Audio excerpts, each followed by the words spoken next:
Good evening, Ward family. Just want to welcome you. This is Holy Week as we begin to celebrate as we approach Easter. And just wanted to talk to you a little bit. Tonight is our prayer vigil night. We want to take some time as a family to gather together and pray and just wait on God and hear what God has to say. Tonight I want to talk to you a little bit about the Garden of Gethsemane. And when we were in Israel, that was one of my favorite places. And you remember that Jesus spent a lot of time there. He went there with his disciples, and especially during Holy Week, he went there and he asked his disciples, tarry with me, wait, can you watch for an hour? Can you wait for an hour? And I think this was a very special place for Jesus. It was a place where he could get away. It was a place where you could still overlook and see the city of Jerusalem, but it was far enough away that was away from all the noise and the clamor that might be going on. And I think it was a special place because there he could meet with Father. There he could meet with his Heavenly Father, and he could just pour his Spirit out. And you remember he was saying, not my will, but your will be done. And God, this is hard stuff that I'm going through, but you understand, and it doesn't matter how hard it is. I want your will to be done and not my will to be done.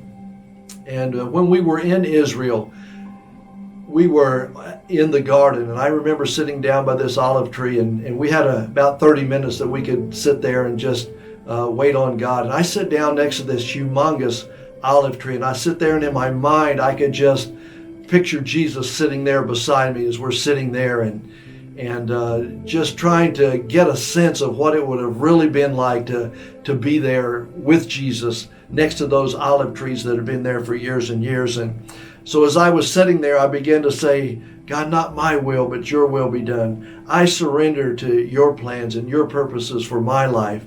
And I said, God, what would you say to me while we're waiting here? And I felt like God was saying, he says, I see your heart. I know how you pursue me. I see the things that concern you and Marcia, and I will give you strength. And as I tarried and I waited for him, I felt like he said, my purposes, my perfect plan is unfolding. Trust me, and I will bring you through it. Don't lose patience. The race is not to the swift, but is to the one who endures. And I just felt like God was speaking those things to me as I quieted myself, and I was imagining what it would have been like to be there with Jesus. And during that, my mind went back to a place. I grew up in Indiana. And we had a farm that was out in the country, and there was a dirt road that went down the middle of the farm. And I remember lots of times being out there as a kid, and we might be playing, and I remember seeing Dad take a walk down the road just by himself. And in later years, my dad told me, he says, that's where I get alone with God. That's where I walk with him, and that's where he talks with me. And after I had come to Virginia, I was going through a really tough time in my life. And I went home and I said, Dad, can we walk down the road? Can I talk with you down this place? And it was a special place where I could talk with my dad and where we could talk with our Heavenly Father.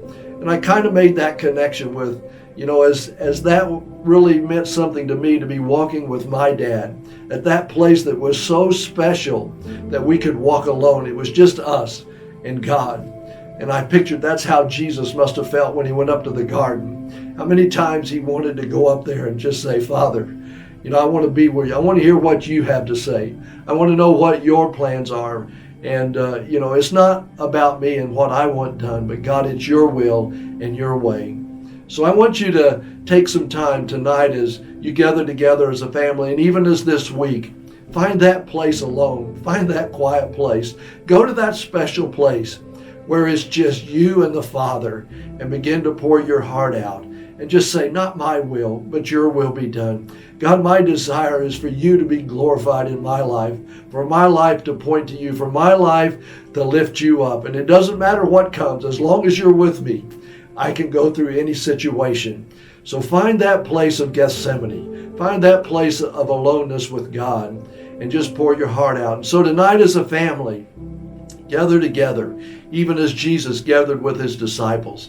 And he said, would you not watch with me for 1 hour? So we've set aside this 1 hour tonight. Watch with us.